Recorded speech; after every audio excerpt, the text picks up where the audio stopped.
Welcome back to another video here at Most Amazing Top 10. So the makeup of our bodies are pretty much the same, that's just textbook biology. We're all around 60% water, 8% blood, etc, etc. That's just the human body, and that's all for today's bio lesson, kids. Till next time. No, but for real, our bodies are the things that carry us through this life, yet they're so fragile, vulnerable to internal dangers and external dangers. We really are just walking eggs, ready just to crack at any time.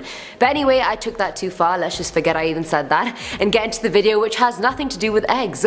This is the top 10 scary things secretly living in your body. Starting us off with number 10 is the eel. Now back in 2013, a man in China admitted himself to a hospital after a terrible accident. I mean, no, it wasn't exactly an accident, but the situation had just gone out of his control, let's just say. So apparently after watching an explicit adult movie, he decided to copy it and insert a 20-inch Asian swamp eel into his anus. He had to have surgery all night in order to remove it, and by the time they did, the eel had already chewed through his colon, perforating his large intestine and getting stuck inside his body cavity. And apparently this has happened before. Like, people actually do this. In 2012 in New Zealand, a man had to get an eel removed from his butthole as well, and in 2010 a Chinese man even died because his friends put an eel into his anus as a joke. Am I the only one that doesn't find that funny? Like, that joke was taken too far. How does that, like, I wonder as the man how I would even let somebody do that. Like, no.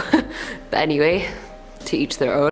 Coming in at number 9 is the pregnant man. Now, Sanju Bhagat was an Indian farmer who was teased his whole life for having a big belly. And I don't mean post-meal food baby belly, I mean the man looked like he was legitimately 9 months pregnant. However, by June of 1999, his stomach got too much for him to the point it was pushing on his diaphragm and making it hard for him to breathe. He was rushed to the hospital for emergency surgery, and doctors just assumed it was a tumor that was growing, but on the operating table they found something else entirely. First, the surgeon felt some bones, and then he saw one limb come out, then another, then some genitalia, and then hair, and etc. It's like he really had given birth. But doctors discovered that Sanju had fetus in fetu, aka he was carrying the mutated body of his twin brother for a whopping 36 years. He had fully grown hair, limbs, fingernails, the whole lot. The trapped fetus basically survives as a parasite, even forming a sort of umbilical cord to leech off the body. After he was removed, Bhagat's weight went from 200 to 88 pounds. Talk about shedding dead weight.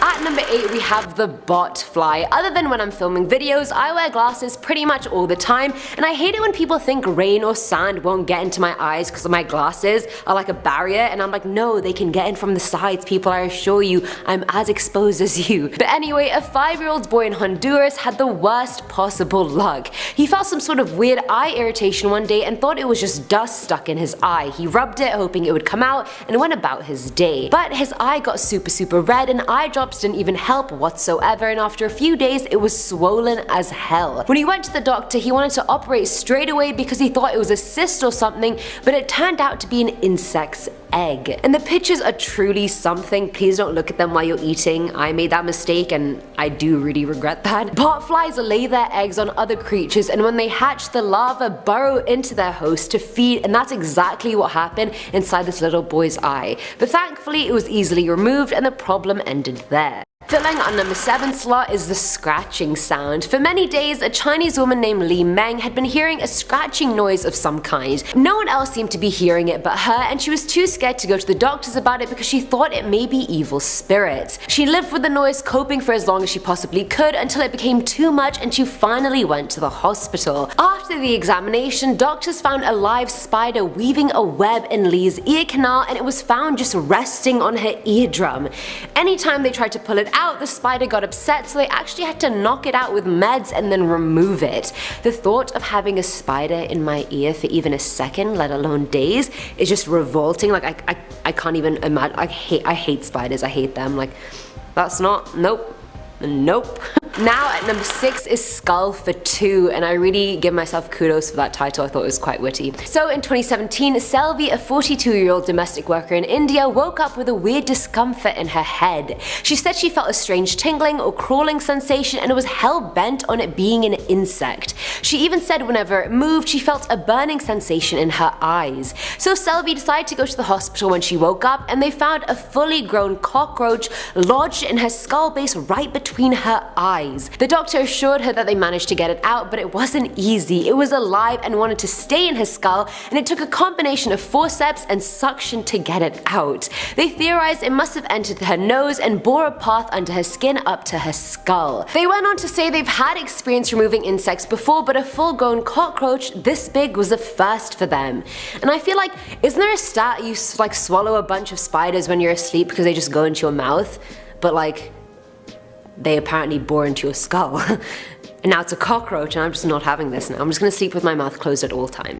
Coming in at number 5 is Turbo. So back in the summer of 2013, 4-year-old Paul Franklin was on the beach with his family when he tripped while running and skinned his right knee. I mean, kids fall all the time, we've all been there, it's not really a big deal, and his parents evidently thought the same because they cleaned it and just put a band-aid on it and called it a day. But a few weeks later it got super infected, and so the doctors gave him antibiotics thinking it was a staph infection. Wrong! The medicine helped with the oozing but not the growing black bump. Paul's mum had had enough, so she decided to do a home remedy and squeeze the growth, and squeeze it she did. And out came a sea snail who Paul named Turbo, and then Paul decided to keep Turbo as a pet, and they lived happily ever after.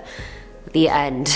At number 4 is the fir tree. At least it's not an insect this time, so you can at least save your gag reflex. Back in 2009 one day, 28-year-old Artyom Sidorkin complained he had really bad chest pain and then started coughing up blood. He went to the hospital and doctors were 100% sure it was a tumor. They even did x-rays and were convinced that's all it was, and so they decided to proceed with surgery to remove it.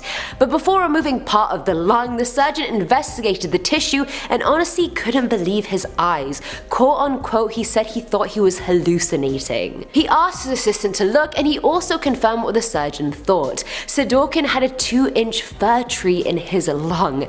They realized he must have inhaled a seed at some point which sprouted into the fir tree. He was in so much pain because the spruce was touching his capillaries.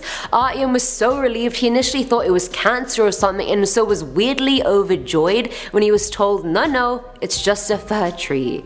Which also is totally not normal either, but it's better than cancer, isn't it? Filling our number 3 slot is the fish. From the previous kid who had a sea snail stuck in his knee, we can conclude that kids don't always end up in great situations. So back in 2012, 12-year-old Anil Beryl was playing in a river in central India when he accidentally inhaled a 9-centimeter fish. 9 centimeters, guys. That is not small when it comes to something you're swallowing. Anil's oxygen levels plummeted, understandably, and he began struggling for breath. When he finally got to the hospital, the fish was fully alive and flapping when doctors performed a bronchoscopy to get it out. It was restricting the functioning of both lungs, resulting in all of Anil's symptoms. Either way, I don't even know how he inhaled this by accident. Like 4 centimeters down, he could have been like, wait, and then pulled it out, or at least closed his mouth, I don't know. Now at number 2 is the pregnant mouth. Yeah, can you imagine? Because I sure as hell couldn't. Back in 2012, a woman was eating a partially cooked piece of squid that still had its internal organs fully intact. As she bit into it, she felt a foreign body sensation and a pricking in her mouth. Even though she spat it out straight away, the damage had already been done. Pods of squid semen had already been shot into her mouth, thus impregnating the mucous membranes of her cheek, her gums, and tongue. After experiencing severe pain, doctors removed 12 small white spindle-shaped bug-like creatures stuck in her gums, cheek, and tongue. But contrary to popular belief, they were not baby squids, they were spermatophores, which are more like pods of squid semen. They're not fully formed organisms, which is great because I think anyone would rather that than actual baby squids in their mouth and gums and tongue.